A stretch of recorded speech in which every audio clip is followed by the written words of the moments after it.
So, hello everyone. Hi. Welcome.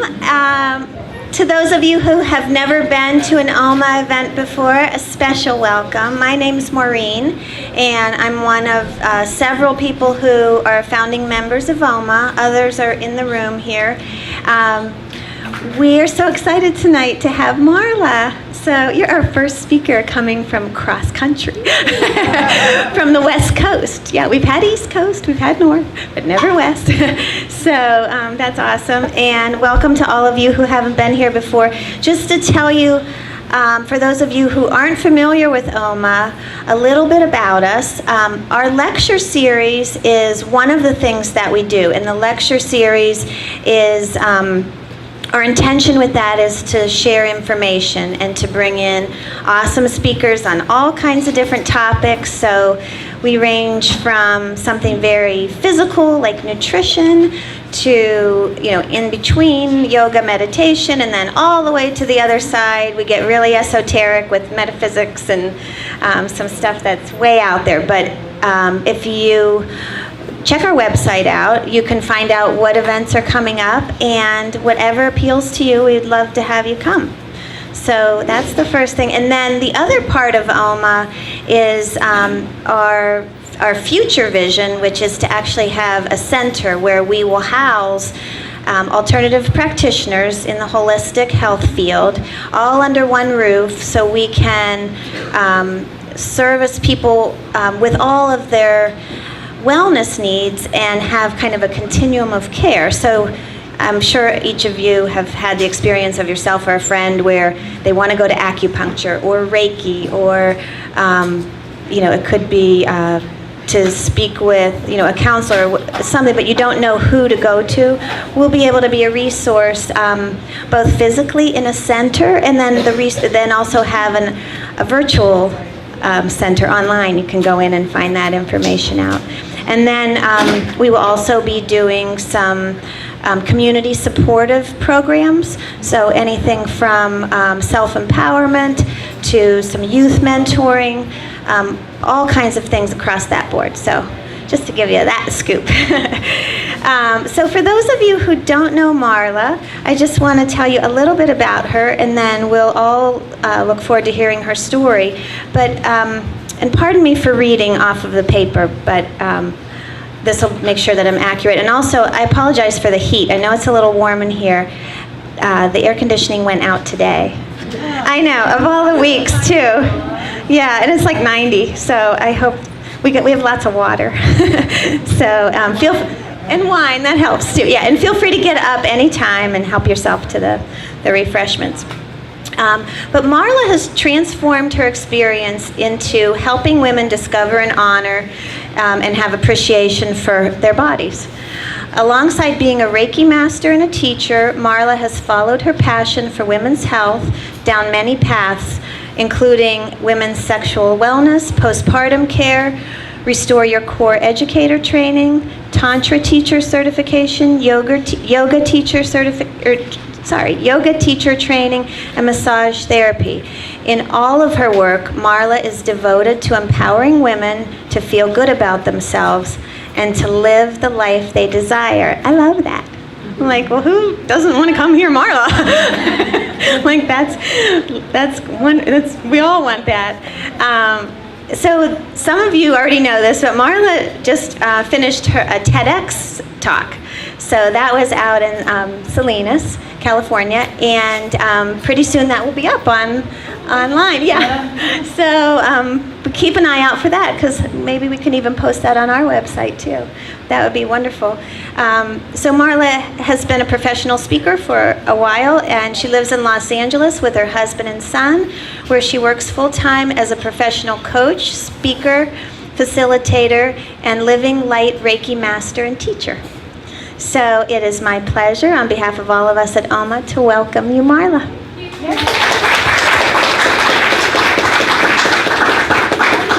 so happy to be here. I grew up in Katanning, and now I live in Los Angeles, so if you're wondering why I'm here. Am I on? Oh. Okay. Now I'm on? There we go. Okay.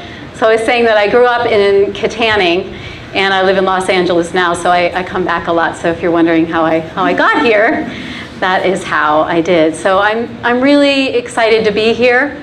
I have people who in the room who have known me my whole life. My mom is here. Say hi. My sister in the back.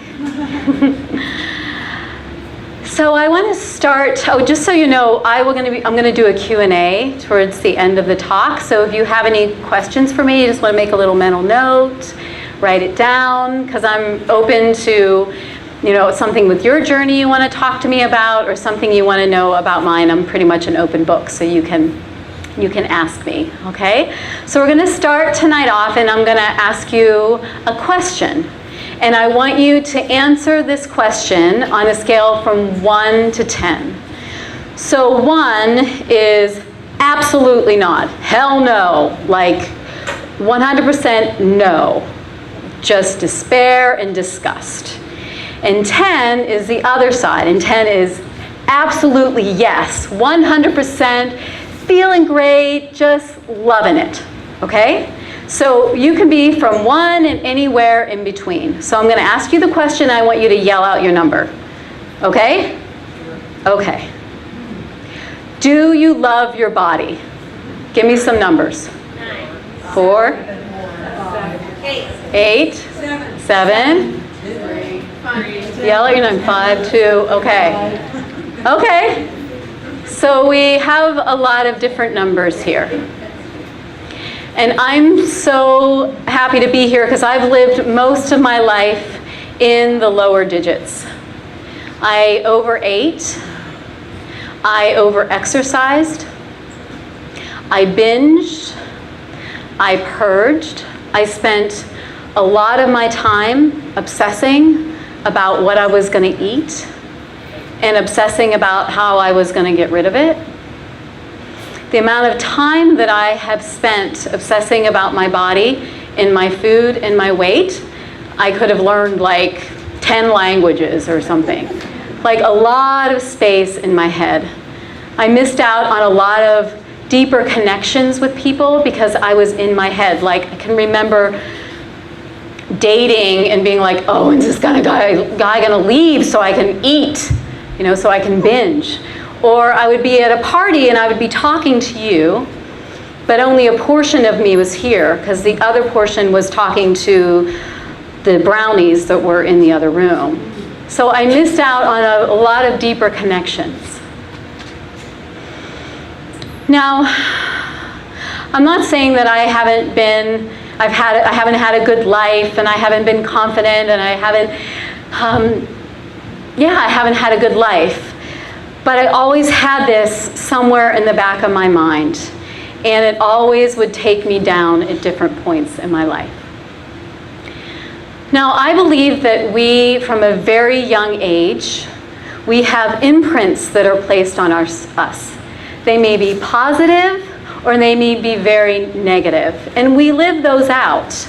Some of them transform into big challenges that we overcome. Some of them become belief systems that we wrestle with and we deal with. And some of them are the positive ones. Well, as young as I can remember, I had a lot of attention on my body. People would say, oh, isn't she so curvy? And they would make these comments about my body. And I was really young. And I didn't even understand why. It's like, why does my body matter to you? But I got attention for it. And this attention made me feel like, okay, maybe this is I'm on to something here. I'm getting attention for my body. So I related to myself as this little curvy girl, right? Maureen was mentioning that I did a TEDx talk recently, and when I was preparing for this talk, I was doing some research. I was looking at my old journals, and I found a journal, a diary, when I was 10 years old, and I started dieting when I was 10. Now, granted, my diet was pizza, cocoa wheats, and ice cream. Nonetheless, I started tracking my food, and I wanted to lose weight. I also had a lot of attention. I was in theater, And I was on the stage a lot, and I got a lot of attention for that, and I got a lot of attention for being like a student leader. And I liked that because that was part of who I am. But I also had a lot of my friends and a lot of my peers who were really didn't like that and were mean or were jealous. And I can remember in junior high, I was sitting at my desk, and they had one of those contests where you vote for the prettiest and best leader and best athlete and the smartest. And I was in a lot of those categories. I remember sitting there and reading and being excited. I was pretty proud. And then this girl came over to me, and she stood over my desk, and she was, I don't know who people think they are, thinking they're in every category. And beauty is in the eye of the beholder, and you can't vote for beauty. And she just went on and on and on, and I just got smaller and smaller, and I felt so much shame.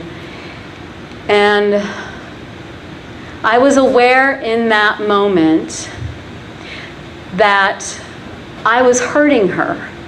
She was sad, and I took responsibility, like it was my fault for her, how she was feeling. So I believe in that moment was when I really started to use food and my weight as a way of coping. Because it was mixed messages. It was, you're going to get a lot of attention. You're getting love, and don't shine too much, because if you do, then people aren't going to like you. So it was this weird thing, and I was very, very uncomfortable with that. And I started to use food and obsess about my weight as a way to cope. I just want to stop right there, because my mom is in the room. And I just want to say that I never received any sort of pressure from my mom or from my family to look a certain way.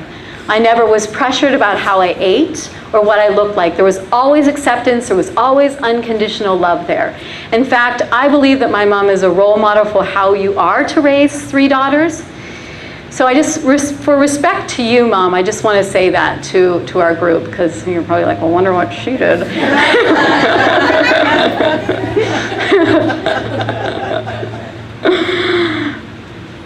So jumping back in with my story, I went to high school and definitely was playing around with my food and all that crazy stuff, but it wasn't until I went to college that I really felt the obsession.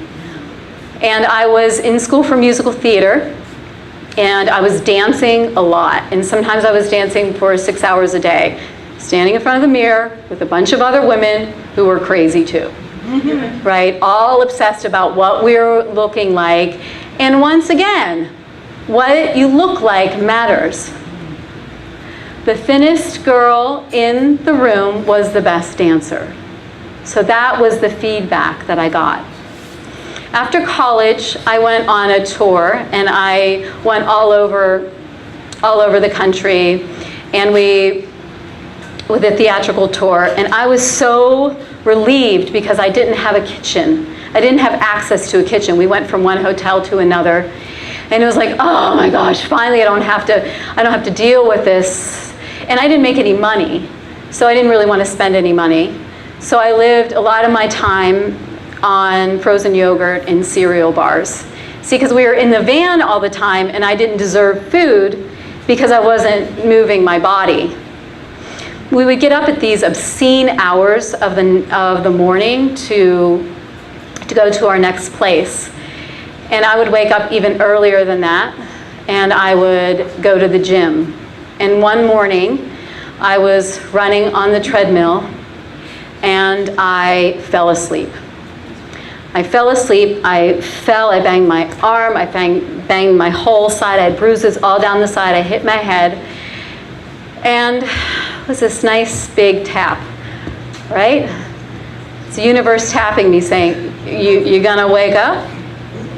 But I needed a lot more taps than that. I was still on my journey here. I moved to New York, And in hindsight, I could say that I never really thought that I would become completely successful with becoming an actor until I got this body figured out, until I became thin enough, until my food was under control. And I think I actually used food as a way to not deal. Like, I don't need to go to that audition anyways because they're not going to pick me because I'm not thin enough anyways. That sort of thing. Kind of just stepping back, using that as another coping mechanism. I worked at the Hard Rock Cafe, as many starving actresses do, starving. And I was best friends with the dessert guy, and because I was obsessed with ice cream and chocolate and spent way too much time running all over town looking for the perfect frozen yogurt, all that. And I would spend most of my day figuring out if I was going to have the brownie sundae. So my day would be figured out in the morning. Okay, I'm going to have the brownie sundae, so I'm going to exercise like this, my food's going to look like this, and then I can have that. Or what's my day going to look like tomorrow if I do have that? So there was all this like coordinating. I'm talking, right? Like crazy mind stuff. It's crazy. And then one night, the manager, who I think was like kind of wanting to hit on me, he knew that I was obsessed with desserts. And so he brought out like 10 desserts at the end of the shift. And it was like someone just came up and just punched me right in the gut. I looked at them and I was like, there's no way that I can eat this food like a normal human being. There's no way I can eat a bite of this and that and enjoy it. So I just went for it, and I gorged myself, and I ate until I was so sick.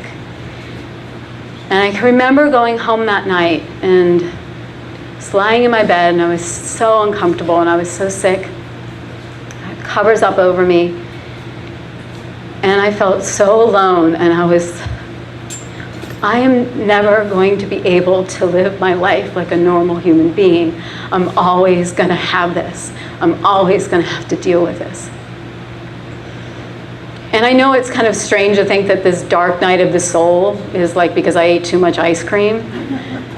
But it really was. It was just this feeling of, I don't know how I'm going to do this. Once again, a nice pat, a wake-up call. So I really, really wish I could tell you that I turned it around then. But I didn't. It was in that moment that I was convinced what I was going to do is I'm going to weigh 116 pounds. And when I weigh 116 pounds, that is the number that symbolizes that I'm finally going to be happy. That's the number that says I'm in control. I can put all of this behind me. I can live my life. I got it. I got it figured out. So a lot of white knuckling, a lot of over exercising, and I don't know how long it took me, but I was at the gym one morning, as I normally was, and I stepped onto the scale, and there it was, 116. Now, you thought that I may have been relieved. Well, you probably don't because you're onto this. But I looked at that number and I ran into the locker room and I bawled my eyes out, just like crying and crying. I was not relieved. My bubble was finally bursted. I knew that my weight had nothing to do with my happiness. In that moment, I was miserable. My boyfriend broke up with me. I was fired, and I wasn't acting the way that I thought that I should have been. So I knew that something had to give, finally, and I started to seek some help.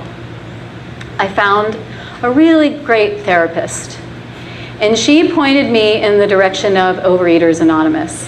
Now, if you're not familiar with Overeaters Anonymous, it's a 12-step program similar to Alcoholics Anonymous, but instead of the alcohol, it was food. or weight or whatever. So there were people in the room who were anorexics, some were binging, some were crazy in their head like me. So in these rooms, it really just saved my ass.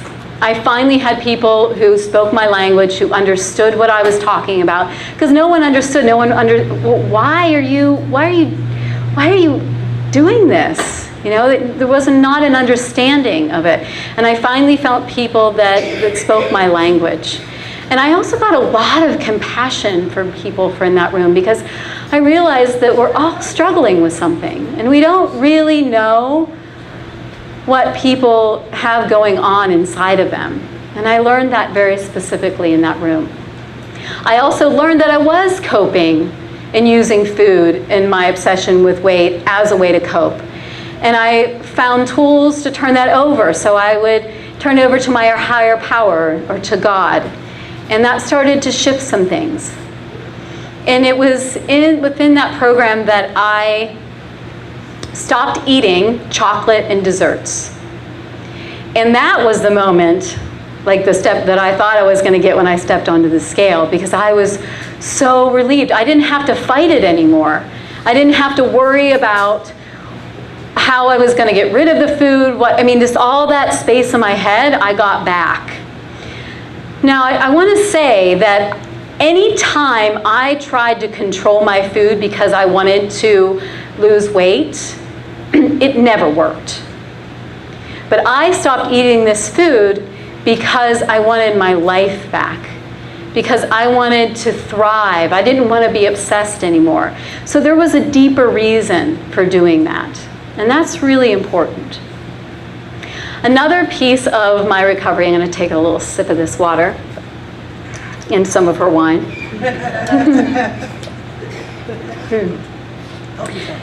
Is that I found Reiki. And if you're not familiar with Reiki, Reiki is a hands-on healing modality and a spiritual practice. And it releases stress in your body, physically, mentally, emotionally, or spiritually, so that you can heal yourself. So Reiki is universal life force energy, or it is unconditional love.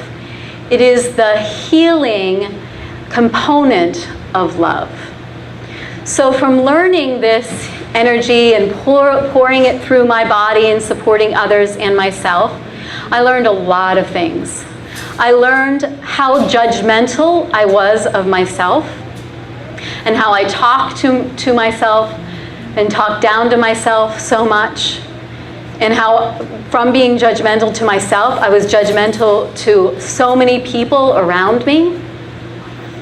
And I got to notice that and start turning that around and start talking in a more positive way. I learned that I had a lot of high expectations of my life. High expectations of what my body was supposed to do, high expectations of really everything, and people around me. And I got to work on that. We still are, right? I still am. And the attachments that I had. The attachments I had to what I looked like, the attachments I had to how things were supposed to be. And Reiki, one of the biggest gifts that I have received from Reiki is that it opens up our heart. It creates a lot more space for a lot more love. And when we open up our heart to more love, we are going to feel it for ourselves too. It's just going to happen. So Reiki was a big piece for me. And then also I dove into women's sexuality work, and I've been practicing that and teaching that for about 6 or 7 years. Now, sex is often something that's taboo to even say. There's some of you who are probably like, oh, what's this sexuality work? What is she talking about here, right? Because sex is so powerful, and it's either powerfully liberating or it is powerfully destructive. And for me, well, for all of us, sexuality is a part of who we are. And when we detach from that, we're not being in our wholeness. So when I released the shame and got to claim myself as a sensual woman, I was integrating a big piece of myself. And from this practice, I learned how that when I felt good internally, it didn't matter what I looked like on the outside. So when we feel good from a deeper place, we don't care what we look like. I also found that I had a lot more intimacy with people. I would connect with people more in a heartfelt way. I was feeling more. I also had deeper intimacy with my husband and all of my relationships. And the piece that I love around this is that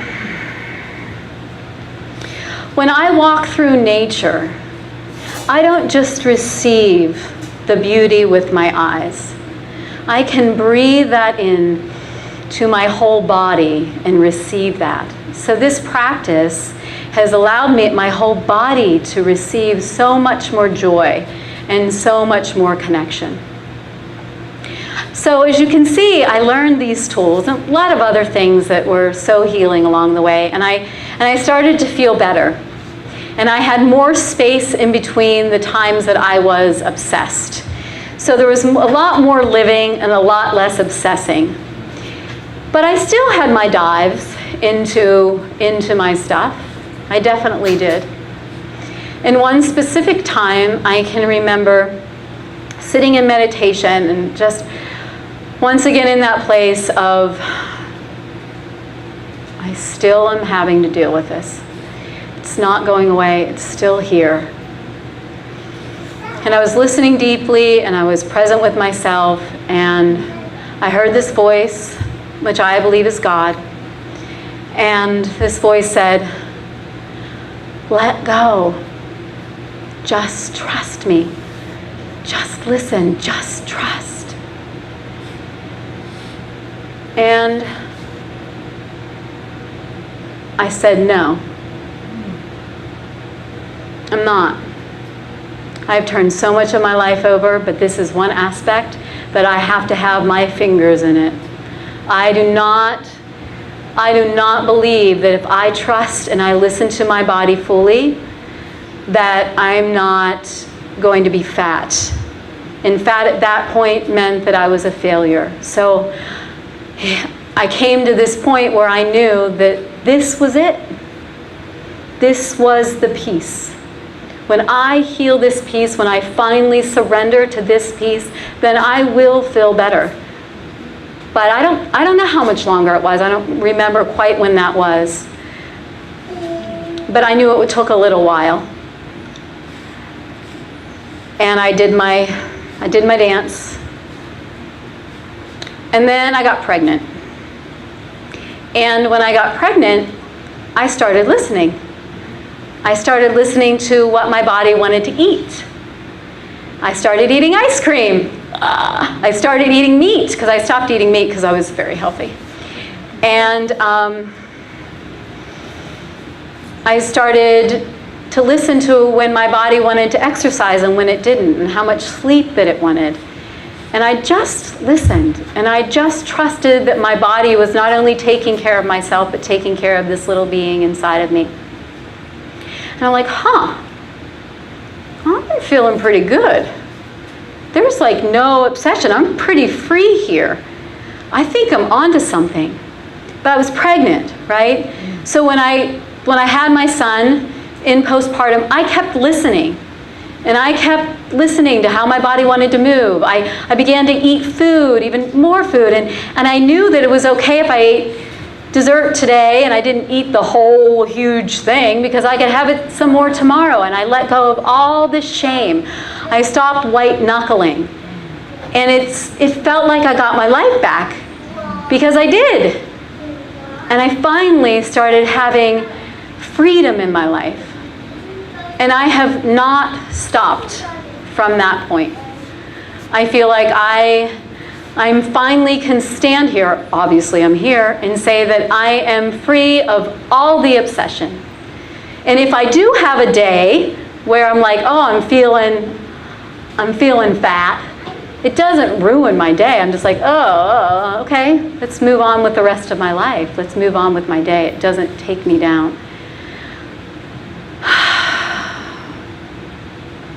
So you're probably thinking, well, that's great for you, but what does this have to do with me? I'm so glad you found this. I'm so glad you found this freedom, and I'm so glad it was challenging for you, and now you're feeling really good, but what does this really have to do with me? Maybe you don't have any challenges with your body. Maybe you don't have any challenges with your food. But I bet that there's another challenge in your life that could be bringing you down. And there's something else that you can look at and go deeper into and find more freedom. And you may even be saying to yourself, it doesn't really matter what I look like. Oh, I'm old enough. Who cares what I look like? It doesn't matter if I like myself or not. But I want to challenge that. Research shows that 90% of all women do not like their body and will resort to dieting. And 80% of 10-year-olds are afraid of being fat. This is no longer an individual situation. This is an epidemic that is happening in our world, where there's too much negative body image. There's too much negativity on our bodies and not enough acceptance. So it does matter to you, to me, and it could matter to you that you care for yourself, that you accept yourself, that you love your body. If you're a mother, or if you have children around you or adolescents around you, and you're dieting all the time, and you're talking about your body and your weight, what is this saying? What are these children around us learning? They're learning that the body matters. They're learning that, oh, okay, so, okay, I'm supposed to be concerned about that too. If you're a grandmother and your grandson says, come, go in the pool with me, and you say, no, I'm too fat to put a bathing suit on, what is that saying to your grandson? Oh, you're too fat. Oh, when I'm fat, I'm not allowed to have fun. Whatever goes on in their brain. Like, it is important. I feel like it is my responsibility as a woman to hold that space of acceptance and love for my body. And if that will give you a little leverage to start caring for yourself in a deeper way, then so be it. So how do we do this? I gave you my story, but I want to share with you some tools that you can use, some practical tools that you can bring into your life that you can start to implement. So through all of these, all of my recovery points, what I have found that has been the constant is pleasure. Now, when I say pleasure, I don't mean instant gratification. What I'm talking about is the pleasure that comes from the deep listening to, like, the deep listening that lets us know that we're on the right track. Now, Webster's dictionary says that pleasure is the feeling of happy satisfaction or sensual satisfaction. And we live most of our lives in the no pain, no gain mentality. We white knuckle things, we work really hard, we work hard for our jobs, we work hard at work, at school, we work hard to get we think we have to work so hard to get the body that we want. In fact, it's the American dream, right? Someone's really low and they have blood, sweat, and tears, and they're working really hard, and then finally they get the prize. And what do? We glamorize all of this pain that they were in. And the more pain they're in, the more amazing it is that they have, or where they are. Now, what if we can bring in more joy? What if we can have more life, more thriving in our life with not having to be in so much pain? What if we could do this with more pleasure? Would this be something that you would be interested in hearing a little more about? Yeah? Yeah? Okay.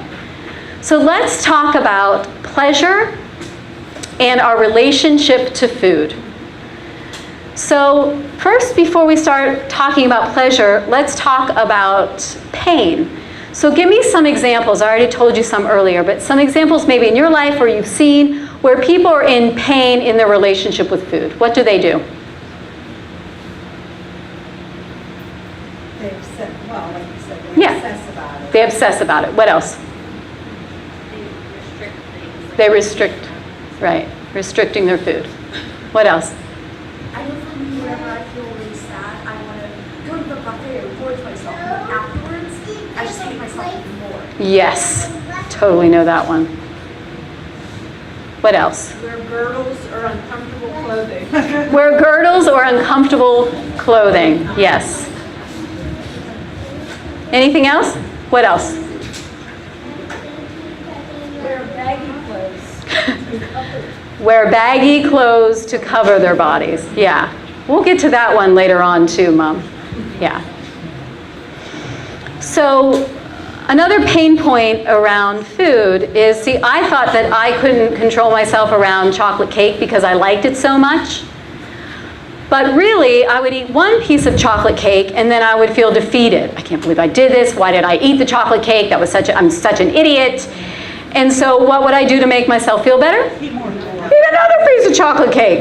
And then what would happen? So much more shame. So much, God, I just can't do this, and just all the shame that goes on top of that. And so what happens?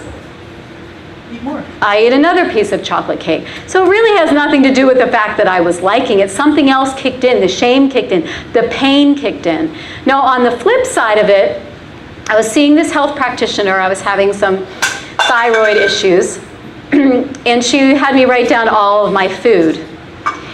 And I was kind of embarrassed that she was going to tell me that I ate too much. But when she looked at my food, she's like, "You're not eating anything of substance. All that food is just like, it's just fluff. There's no nutrition in it." So I would just eat barely enough, or I would eat things with empty calories. And see, I thought that I was obsessed with food, but really I was just hungry, right? So that's following pain with food. So how can we follow pleasure? So what I have found in my experience is that slowing down is key. Slowing down with food, and it's not easy.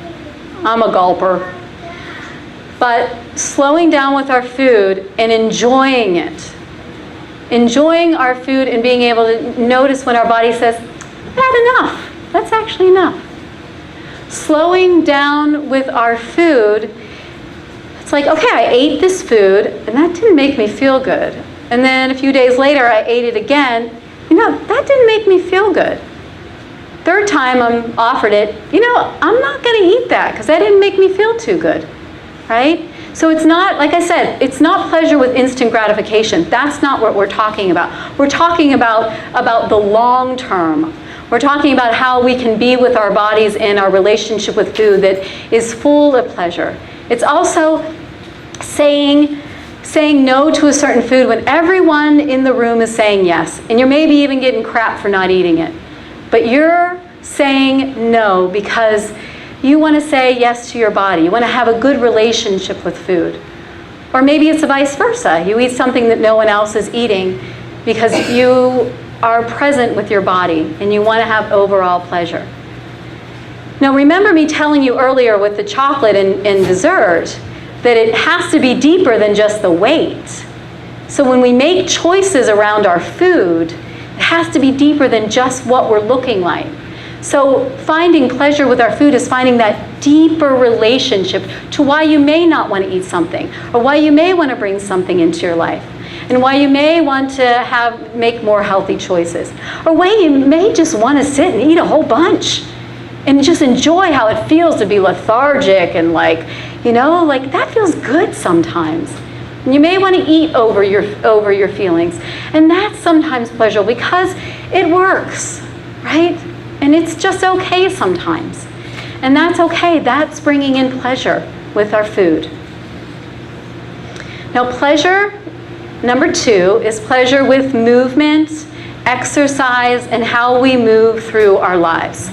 So let's talk about the pain points about that. I told you mine of falling on my side of my head when I was on the treadmill. What are other points of pain when it comes to movement or exercise?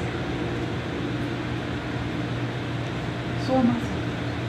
Sore muscles? Sore muscles doing what? Not making you exercise, or? I'm not sure what was the question. Yeah, so we're talking about like having a painful relationship to movement or to exercise and what that looks like.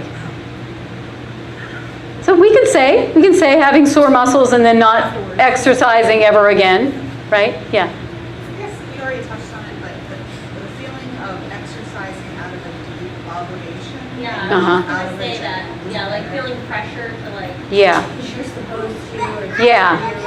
or I did it, if I don't do it every day, I won't be okay. Right. If I don't exercise every day, I won't be okay. So the sense of that I'm only worthy to feel good unless I exercise, and if I don't, then I feel like crap. Right. What else? Anything else?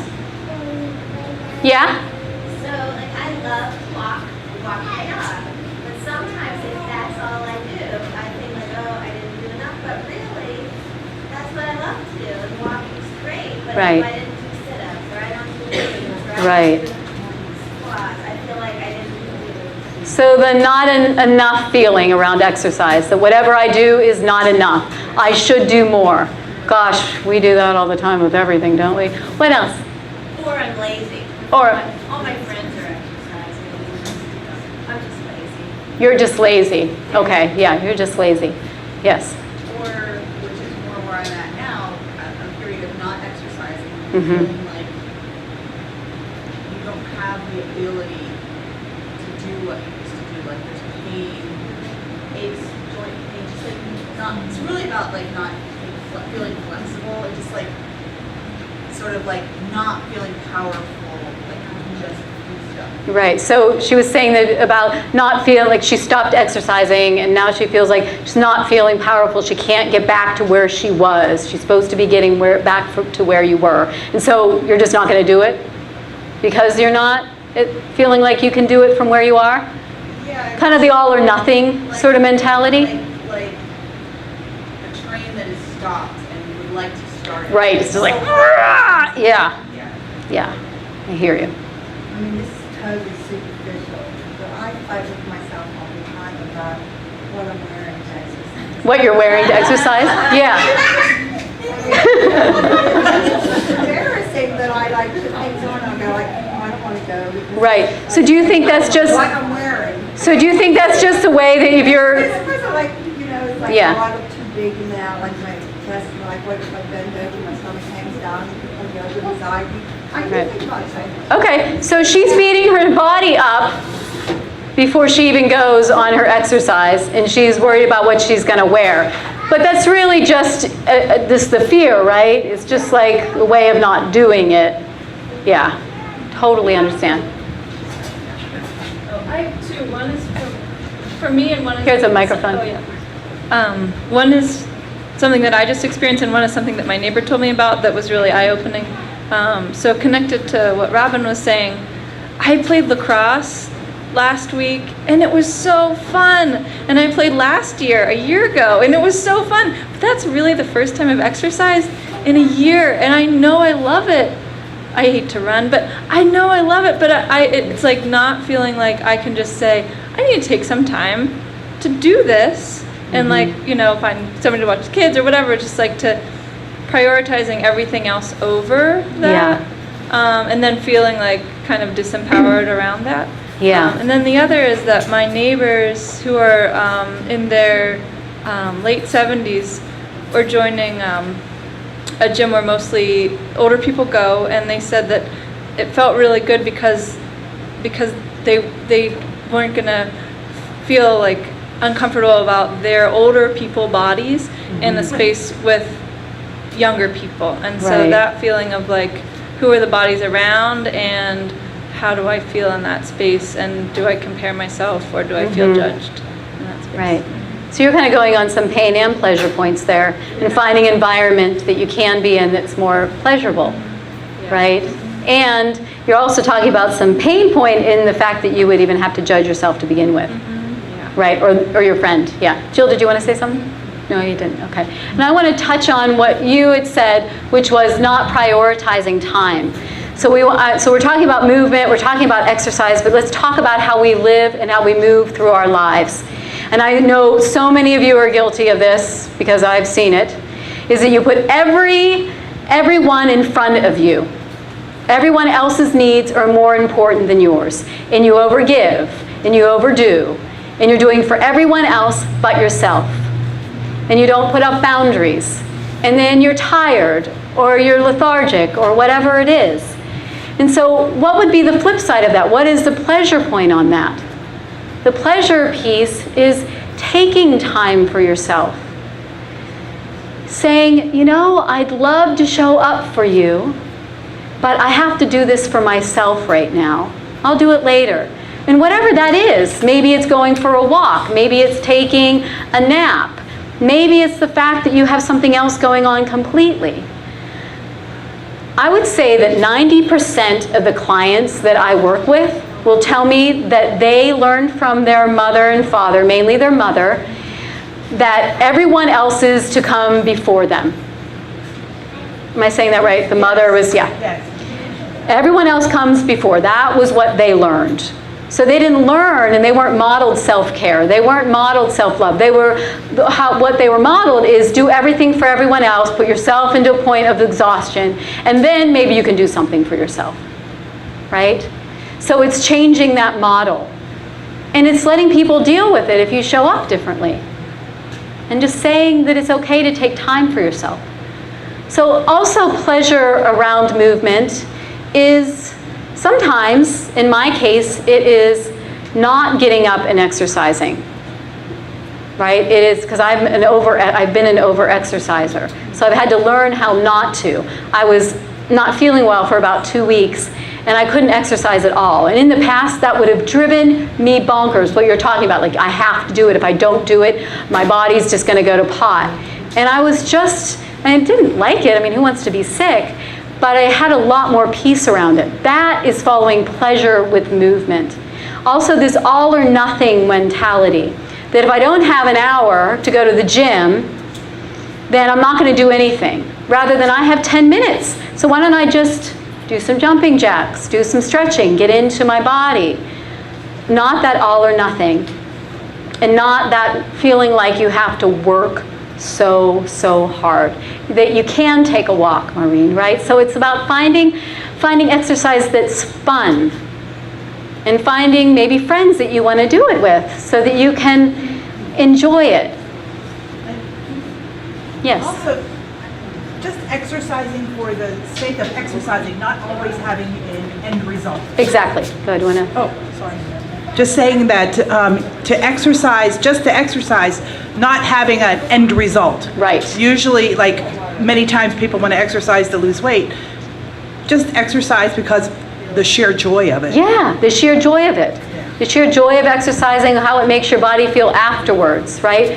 So, you know, in your example, Robin, it's like, well, you are so rooted in the pleasure of how you feel afterwards that you still may deal with that, whatever it is, your process. Oh, I'm going through my process, here I go. But you're so rooted in the fact that you know it's going to make you feel better, that you're going to have more energy, or whatever it is. And that is having a relationship with exercise that's pleasurable. Now, number 3, which I think is the most important of anything that we're going to talk about today, and that is how we talk to ourselves. We are so mean to ourselves. We talk to ourselves so negatively. We talk down to ourselves. We beat ourselves up. We're constantly getting the whip out. Why do we do that? We wouldn't talk to our worst enemies the way that we talk to ourselves. And it doesn't have to be around your body. It could be around other things that you have in your life where you're beating yourself up. Now, when it comes to body and body dissatisfaction, research shows that body dissatisfaction actually decreases the amount of activity that you do and makes you eat less fruits and vegetables. And those who have had an eating disorder and they're in recovery, the primary cause of relapsing and going back into their eating disorder is body dissatisfaction, negative body talk. The primary cause of going back to an eating disorder is how they talk to themselves. That's pretty potent for me, right? And how we feel about ourselves is a direct correlation to how we talk to ourselves. When we talk to ourselves nicer and kinder, we're creating so much more well-being in our bodies. We have such a bigger lifestyle, more thriving lifestyle when we're kinder to ourselves. Now, I'm not saying, well, let me switch gears here. What I have noticed is that when I'm in a room with a lot of women, they're often talking about what they look like. They're comparing each other to each other. It's like, I wish I had your butt. Oh, you have the best legs. Mine are ugly. Oh, do you see? You know, there's that constant comparing around what they're looking like. There's no acceptance. There's not even any space to be like, I kind of like my body, right? That's not even like, what? And there's even that place of like, well, I want you to know that I know that my nose is big, so I'm just going to bring it up in conversation, right? So I'm just going to throw it out there. In case you guys are going to judge me, I'll just maybe say, well, you know, I would have gotten that job, but they saw my big nozer and they didn't give it to me, right? Or something like that, right? We just do these things where we talk negatively about ourselves, even in jest. It's not really that funny, right? It's not that funny. And when we talk negatively to a specific body part, we're actually detaching from that body part. So let me tell you a story. I used to hate my arms. I hated my arms. I thought they were huge and big, and I used to hate my shoulders and say I had football player shoulders. And when I got pictures taken when I was acting with the headshots, I would have them Photoshop the arms off and my shoulder. I mean, like, I was cuckoo crazy about it. And I would look around the room. Oh, I wish I had your arms. I'll never have those arms. And I would just like work them out, and, you know, just like really beating my poor arms up. And then I was like, why would my arms show up any differently for me if I'm hating them? Our bodies are everything. No one responds to hate. What we respond to is love. That's no different than my body. That's no different than my arms. So I began to touch my arms, begrudgingly at first, but just touch them, give them some love. I'm so sorry. I'm so sorry I talked to you so negatively. I so appreciate you. I so appreciate how strong you are, how you pick up the luggage, or just talking to myself in a kind way. And when I would go to the gym, I'd work them out, but not from a place of like, I hate them, but from a place of like, I just want you to be strong. And I think they look different, but actually, it doesn't really matter. And that's kind of the point, right? So when we bring back this body part, we bring it back and we integrate it into our whole body. So that when we have joy in our life, that joy comes into my arms. It's not detached, right? We're not have to hide it, like you were saying, about hiding ourselves in our clothing, right? It's part of who we are. And that part can receive joy just as much as any other part. Now, I would actually like to do a little meditation with you around our body. Are you up for that? Oh, yeah. Okay. So go ahead and put your wine glasses down. Take your feet and put them flat on the floor. This isn't sleepy time. Go ahead and close your eyes and just sit back in your chair. And just relax your belly.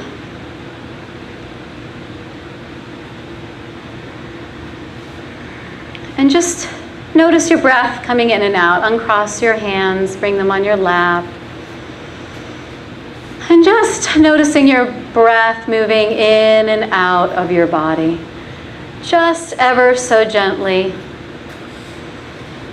And go ahead and just relax your toes. And relax your jaw and your tongue in your mouth. Relax your belly some more.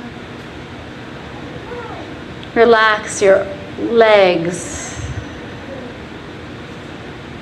and your knees. Relax right behind your eyes. And just breathing in and out.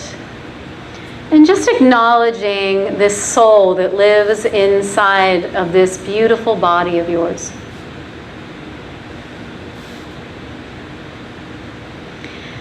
And now what I want you to do is I want you to find a body part that you appreciate. Maybe it's a part that you actually like what it looks like. Maybe it's a part of your body that has always showed up for you, that it's always worked for you. Maybe it's your liver, maybe it's your beautiful eyes. So I want you to go ahead and put your hands on that part of your body.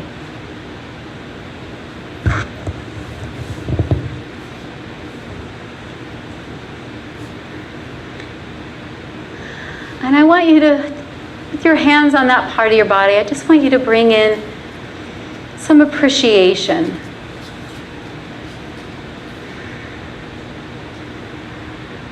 I just want you to say thank you to this part of your body for showing up for you. Maybe bring a little smile on your face. Just saying inside of yourself, thank you. Thank you. Thank you for all you do. And just breathing into this part of your body with such love. And now we'll go ahead and find another part of your body that you love, that you accept, that you like, and put your hands on that part of you.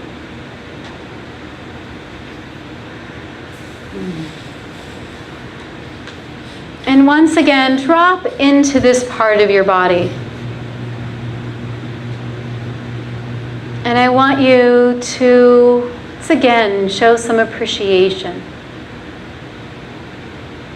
Thank this part of your body. Thank this part of yourself. I appreciate you. I appreciate you. I appreciate you. Noticing how it feels to actually acknowledge this part of you.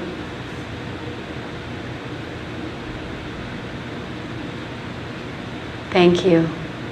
Thank you. Thank you. And now I want you to feel into a part of your body that you haven't been nice to. Either because of some pain that is given you, or some part of you that you don't like about yourself, what it looks like. And I want you to put your hands on that part of your body. And I want you to notice how it feels to be in contact, just touching this part of you. How does that feel to just acknowledge it?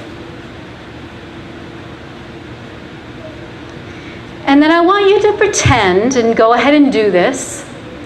I want you to pretend that this part of your body has a voice. Pretend like this part of your body can actually talk to you. And let it talk. What does it have to say to you?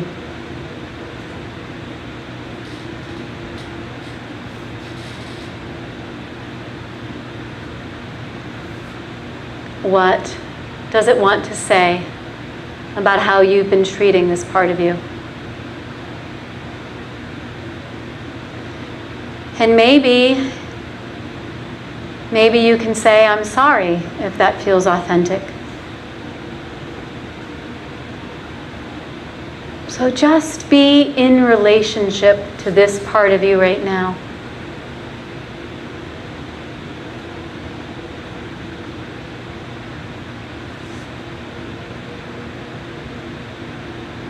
And if it is okay and if it is authentic, bring some care and concern, and maybe even a little acceptance and appreciation.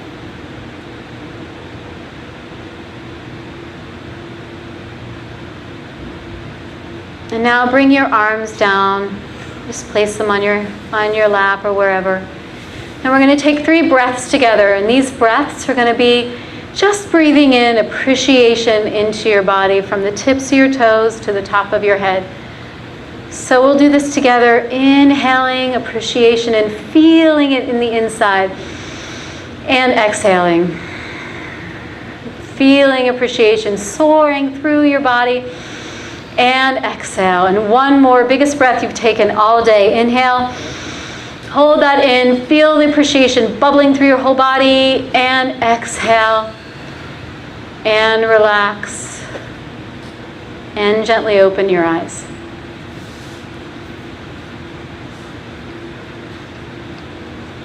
How was that? What was your experience there? Did anyone have anything?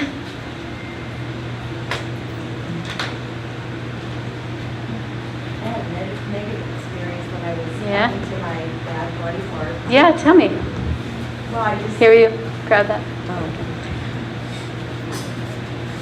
Separating how that bad body part got how it is to changing it into something that I could love might be difficult. Yeah. So I have to work on that. Yeah. Because it wasn't bad originally, it was bad because of bad choices that I made. Okay. So it's all a process of making better choices. Yeah. So I will try to love my bad body part in the Yeah. meantime. Maybe you can stop calling it a bad body part. I can't ever remember calling it anything good. So Well, maybe I'll have to try that. Okay, that would be good. Maybe you can just call it what it is, whatever that body part is. Yeah, okay, great. What about anyone else? I'd love to hear how it was to feel into the part of you that was an appreciation, or if that body part had anything to say to you. Yes, thank you. So as I was feeling the negative body part, but I've been working on it for a while now. So that body part says, I've just been trying to protect you. I had an image of a little girl and just trying to protect me. And that was pretty good. Yeah. Yeah, that was, Yeah. and it was kind of cathartic because, yeah, that's what it's been trying to do. Yeah, so you're having a relationship to it, and you're understanding that it's something deeper than you just not liking what it looks like. Absolutely. And it actually, Absolutely. that body part is actually showing up for her. We don't think that our body parts show up for us, but it's actually loving you. It's loving me and helping me work through whatever that issue is. Right, great, thank you. Anyone else have anything to say, or share their experience about what their body felt positive, or that part of you that, yes, Gail. So I actually had an interesting, it was Rodney Dangerfield. Whenever I touched the part, it was, I don't get no respect. And I was like, oh, where did that come from? And then I had compassion afterwards. I was Okay, like, oh great. my gosh, my poor body part does not get any loving. Yeah. So that was it. Great, so you're going to start doing that? Yeah. Okay, great, good. So I'm not saying that this is really easy, like you were saying, Linda. It's not easy to go from despairing, hating your body, from like looking in the mirror and being like, hey baby, right? Like that is a process. And it's not even authentic to be even being like, I love myself, I love the body, right? It's not even authentic. Our bodies don't even believe it. But what we can start to do is we can start to notice what we're saying to ourselves. We can slow down and listen to how we're talking to ourselves. We can be like, wow, I can't believe I just said that to myself. Why do I keep saying that to myself? And slowing that down, I don't even believe that. That's something my brother said. I don't want to believe that. We're being like, is this thought about my body serving me? Is this thought about my body or whatever part of your life, is it actually serving me? You know what? I'm gonna do my best to change that. right? And then what we can do is slowly over time, we can begin to even find acceptance. And maybe from acceptance, we can move to appreciation or love. But it does take a process. We can also learn how to accept a compliment. That's key too. When someone says something nice, you can just say, thank you, right? You don't have to make any excuse. You don't have to you don't even have to believe what they said, but you don't have to do anything I'm telling you to do, but just acknowledge it. Just say thank you. And a little part of you may feel this quiver inside of you, and it actually is receiving it, right? So we are so used to being so negative about ourselves that we talk negative about ourselves to ourselves, that even to accept saying something nice to ourselves inside of our head is a big deal. What about if we say something positive about ourselves to someone else? What happens then? It can be really challenging, right? So I want to put you through a little exercise here to see how good you are at this. So can I get someone who was a 9 or a 10 to volunteer? Is anyone a 9 or a 10 at the beginning when I asked you the question? You're a 9 or a 10? Okay, great. Come on. Can you come up here? Okay. So I'm going to ask her a question, and you're just going to answer me. I'm a 9. I'm not a 10. Okay. Well, you will be, baby. All right. So I'm going to ask you a question, and I just want you to answer. Okay? What do you love about yourself? I want you to talk to me too. You? Can I do that afterwards? I can ask you this question too? Yeah. Okay, great. I definitely will. That I'm healthy and strong. Yes, you are. What else? What else do you love about yourself? That I'm capable and able Yeah. and available Yes. and loving and Definitely loving. yeah. What else? What do you love about what you look like? I know why. Why? That I look. What do I love about the way I look? My husband likes it. Okay, but No, what do I like? yeah. Nanny's mom and her. What do I like about the way that I look? I don't know. When you look in the mirror, what do you like? What do you like? What do I like?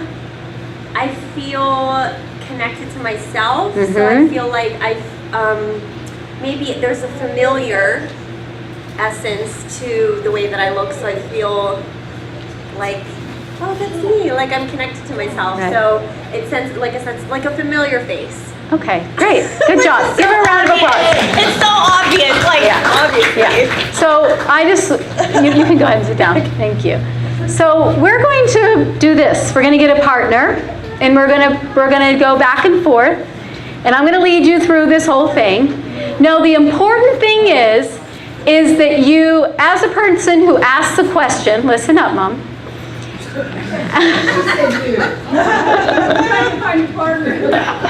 As a person who asks the question, you're asking them, what do you love about yourself? And then you kind of egging them on. Yeah, oh, that's great. You can cheer them on. And if they stall, you can say, what do you love about yourself? Just keep asking them, what do you love about yourself? What do you like about what you look like? Now, the person who's answering the question, I do not want you going into, and it's a great exercise, but we're not talking about what we're in appreciation for in our lives. I appreciate my family and how great they are. I really love my dog, and I love this, and I love that. I'm not talking about what you love around you, right? You can say, I am so amazing because I have brought up my family in such an amazing way, right? That's talking about how you appreciate yourself. The relationships I have in my family and how I show up for them, right? That turns it around. I want you to talk about yourself. Okay, so first, get a partner. Find a partner.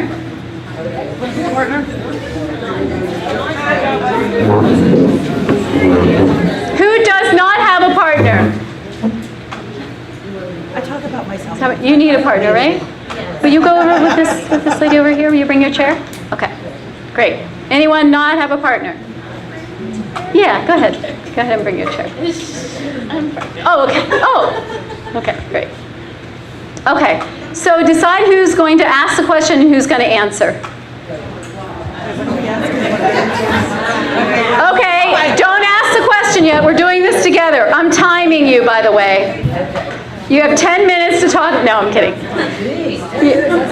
That's a long time. I know. You get 1 minute. Okay, so go ahead and start. Ask your question. What do you love about yourself? Go ahead. What do you love about yourself? Or do you want me to do it? Okay, and go ahead and go ahead, finish up.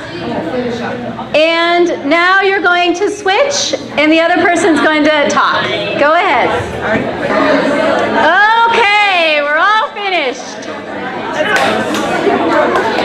All right, good job. Give yourselves a round of applause. Woo! Okay, so I want to hear how that was. How did you guys do? That's good. Okay, want to come over here? It was really hard to do, I think. Yeah? And to come up with stuff was really hard. So I kept pausing for a really long time, not sure what to say. Yeah. Okay. Well, you did it. Good job. How about for anyone else? Was that easy? Yeah. When you're thinking about yourself. When you're thinking I about think yourself. That's the key is, you don't want to say the hardest part, but it is. It's what do you love about yourself? So you do have to stop and think about it. Yes. Which is hard and easy all at the same time. Okay, that's what I think. Yeah. When I did it, she was encouraging me, and that was nice. Yeah, you it know, is nice she was to be really encouraging. encouraging. Yeah, Yeah. she was saying this. You've got to remember this. Yeah, that was very Right. nice. I think Anyone else? Over here.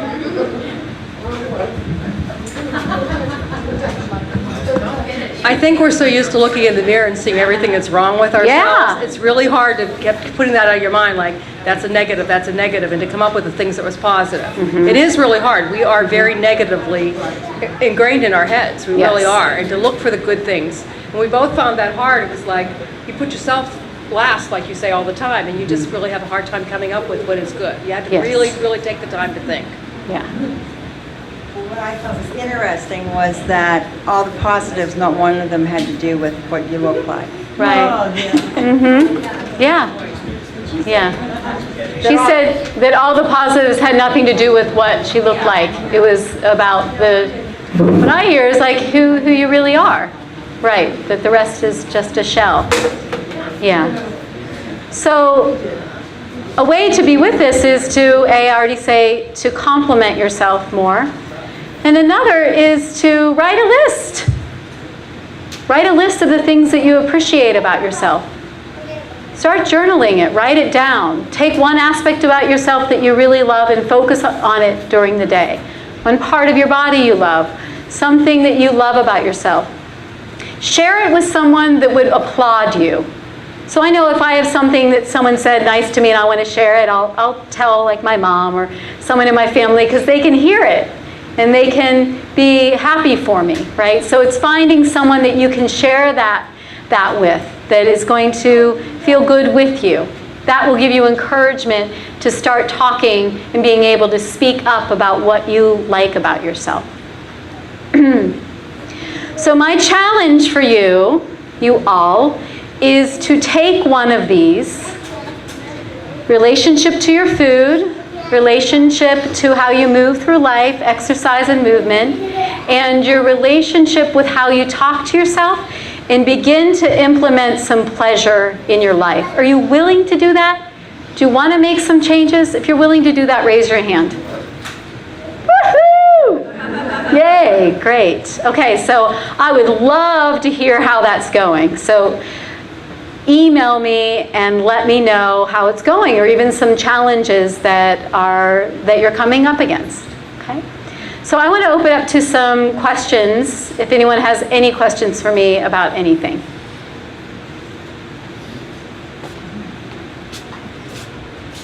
How did Reiki help you with your body, image, or, what did Reiki do, and was it someone performing Reiki on you, or was it just the learning of the practice? Well, I spoke about it. I learned a lot about, I learned about being judgmental to myself, right? I learned about how I was so judgmental. That was really key for me. And also, just by bringing in this unconditional love continually into my body, whether I was giving it to myself, whether I was giving it to another person, whether I was receiving it, that opened up something into me to receive more love for my life, for myself, and I began to see life differently. See, I think that Reiki helps you to see life through a more positive filter, not through so much negativity. And I got to see where I was out of alignment. Like, there's a point where I was teaching Reiki, and I'd be at a workshop, and I would be giving Reiki, and I'd look in the mirror, and I'd be like, ew. And I was like, wow, what a fraud. That's how I felt. But what I got to see, I wasn't a fraud. I was just seeing where I was out of alignment with this beautiful love that I was sharing. And this love was saying to me, something's wrong here. You're not in alignment with this. So it kind of, woke me up. Yeah. Any other questions? Yes. So, hang on one second. She's going to grab the microphone. go ahead. So a lot of the basis of a lot of the discontent is the control factor, right? And not being able to control your thoughts or being able to control certain aspects. And then as you gain control, then it seems like you gain a little bit more content or happiness. But there's some things that are out of your control, like age, for instance, and body changing. And a lot of times that's the source, or at least a source of some of the discontent is you're getting older, your body's just getting weaker. It's just a fact of life. But how do you integrate that happiness or those tools for something you can't control? Right. So control is the enemy. Control is the enemy. When we try to control anything, we're really not in control. Control is controlling us. So what I hear from you, which is that there's a sense of not accepting. When we don't accept what's actually happening, then we're fighting with what is. We're not in the reality. I'm getting older. It is reality, right? Going through different parts of life, whether you're in perimenopause or whether you just had a child, our bodies are changing. And the more we fight that, the more we try to control, and the more we're in that loop. So it's working with being in acceptance. And it's just going like, I accept that this is what it is. And sometimes it's just like, I just want to accept that just for today, that this is what my body is doing. I'm just going to accept that for today, I'm not going to try to control, and I'm going to know that there's something bigger going on here than controlling, that just, there's like that deeper surrender. Yeah. Did that answer your question? Okay, great. Nikki? I was just going to ask that I was thinking about, thank you. I'm thinking about my daughter. She just turned 10. Yeah. And I feel like I'm really good about not commenting, not speaking negatively about myself. And I don't know necessarily where that necessarily came from, because my mom, I know, had like weight issues a lot and raised me herself, and so I feel like I overcame a lot of that stuff somehow. I don't know how, but I try and look at it for my daughter, because she's growing up in a society and like kids are just mean and observant and like, you know, it's like I try so hard to create a positive, but there's so much negativity. Yeah. So I feel like, is there a couple like just good points for, yes. just like, because I try not to make food a big deal, but you want to talk about food and like, how do you do it in a way that's not judgmental, but like, you know, and I probably am hard on myself too. Like I judge my own self on like the way I'm presenting the information and parenting and, you know. You know, and you just want to know that you're doing your best, obviously. So like, but there is the real thing. Well, I love my mom, and I can do anything I can do, and I go to And I'm not worried about her, even. It's more the 10-year-old, because I've learned so much since having her. Totally. That like, but now I'm like in this place. Yeah. She's my first, and like I just, Okay. So I've done 2 radio shows on this, Nikki, that I'll send you on top of that. But oh my gosh, I feel like this is such an important topic. So what we can do is we can stop saying to little girls or little boys what they look like. We can get a little bit more creative. And I know it's visual, right? They walk in the room, oh, look at your cute little dress, or aren't you cute, right? We always say, aren't you cute? But can we go a little deeper? Oh, wow, like talking to them, you must be really strong, right? To engage them with something that's not about their body, right? And another piece is, we already talked about it, do not talk about your body negatively. That is key. Do not talk about your body negatively. And I find that I let my son play with my belly. I want him to know what a real woman looks like, not what he's going to see on magazines and social media and everything that's airbrushed and things that are the ideal that's not really even possible, right? So even having that conversation, like she's looking at something and just being like, you know, that's actually, you know, she doesn't really look like that. And even going and finding, they have on YouTube where they'll show like, you know, what she looks like, and then after she's been all done up or airbrushed. So certain things like that. And even having a real conversation, like, listen, I just want you to know, like, people are so hard on their bodies, and women are, you know, like, really get real with the conversation. I want you to know that you're beautiful. And not making food about what you look like, making it about, we're making healthy choices. And we're exercising because we want to be strong and healthy, not because we want to be thin. I think that's really key. And then when things come up with each child, there's going to be that moment where you either get to go, oh, don't worry about that, you're fine. Or you get to come down and be like, tell me how you're feeling. Because those little moments of a child saying something like that could be a moment that you can shift their relationship to that. Yeah. Thank you for bringing that up. Yes. I wish I'd heard you, 60 years ago or whatever. But I just recently had an experience, and I wanted to share it because it's really helped me. Having a stomach issue, and I don't know where it came from. I got that tap on my shoulder, was, my gosh, look what I just put in you. Kind of what you were talking about before. No wonder you're hurting, Yeah. I wasn't. But the other thing that then I realized, and I've started talking to myself is, and I'm not saying this just because I am, but I'm 71, and I started thinking, wow, this body, your stomach, you've served me for 71 years. That's longer than any machine I know works, or anything else. And so I started doing that to my body parts, is like, oh my gosh, it was the same thing you were saying, except I started thinking about how long it's worked for me, and that's a hell of a long time. Yeah. And so I started appreciating. So that's just something I've just realized actually in the last month, and I'm sorry to say No time like the present, baby. I wish, but I'm thinking all of you are so much much younger.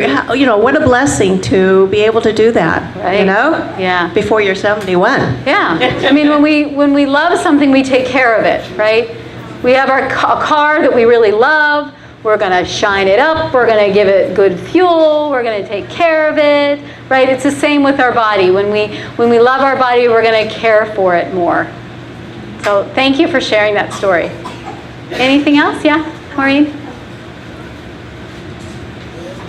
So Nikki, just while we're doing, or Nikki, sorry, Marla. Yeah. I'm still thinking about you down there. While we're still doing the question and answer, would you take a minute to tell everybody about Saturday? Oh yeah, I was definitely going to do that. Oh good, or whenever you want to. I just Okay. want to make sure that we let you do that so that you can give them. I will. Thank you. Any other questions for me or, yeah, over here.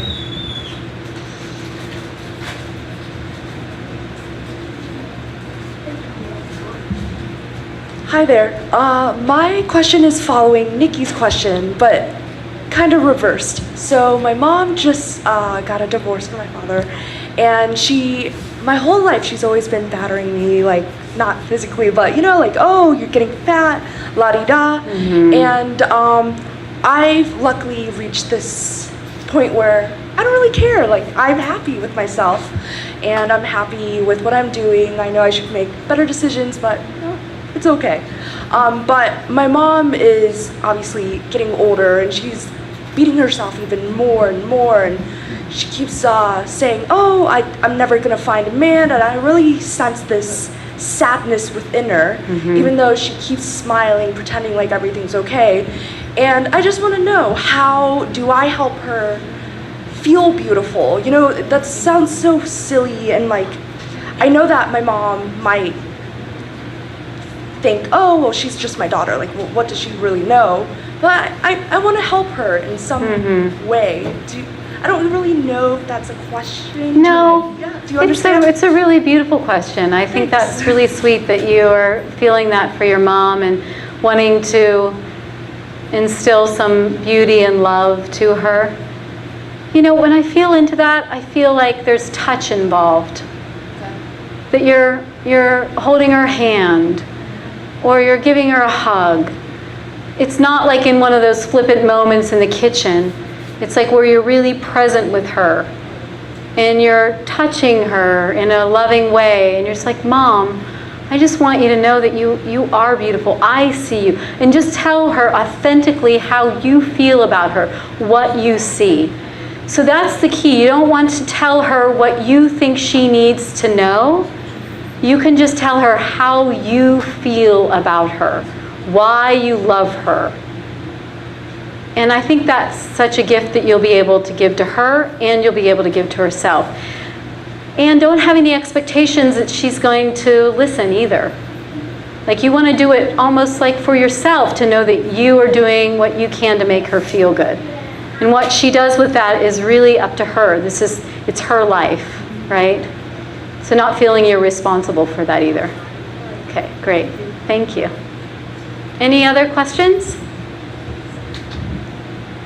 Anything else? Okay, great.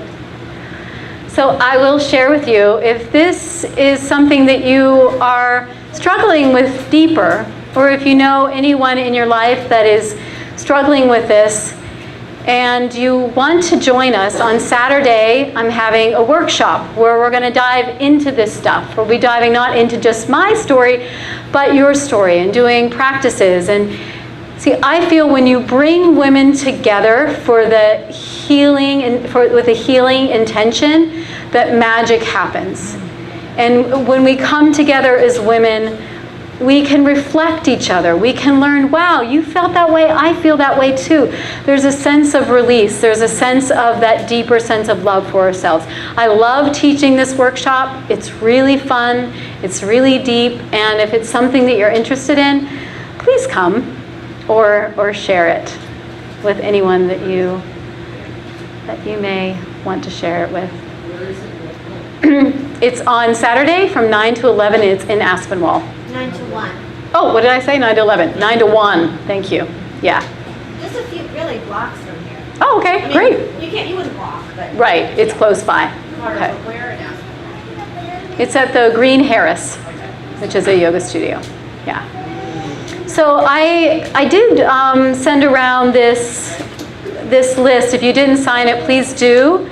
And if you have, literally, I'm saying, if you want to dive into this more and you want to have a deeper conversation or you have some questions, please feel free to reach out to me. I'm so open and available to dive into anything deeper.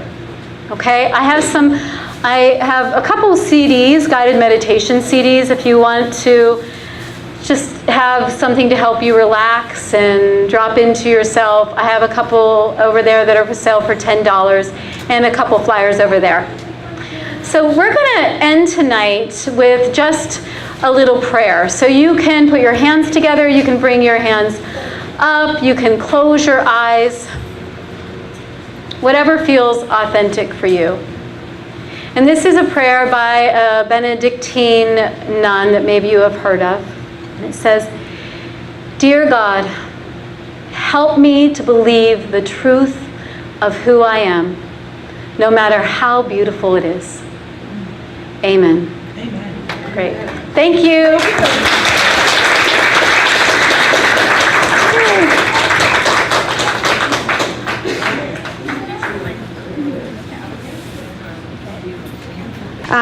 Marla, thank you so much. That was wonderful. Yeah, I mean, so, when I was sitting back there doing the talk to our body parts, and I think, like, if somebody asked me, well, how do you feel about your body? I'd be like, I feel good. I feel pretty good about my body. But then when Marla said, okay, pick parts of your body that you're really okay with, I was really surprised. I had like two. One was like my forearms. And then that made me think, like, and the other part was like my collarbone area. So, seriously. So I think, like, okay, on the outside, I think I feel good about my body, but then when I really had to, like, hone in, I'm like, gosh, maybe I'm not so nice to my body, or maybe I don't talk, so it was fun. It was eye-opening. But thank you. It was beautiful.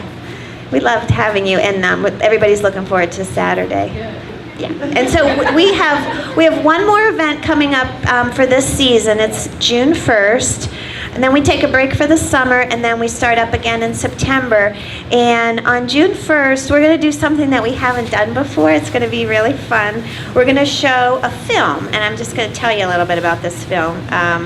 The film is called Emotion.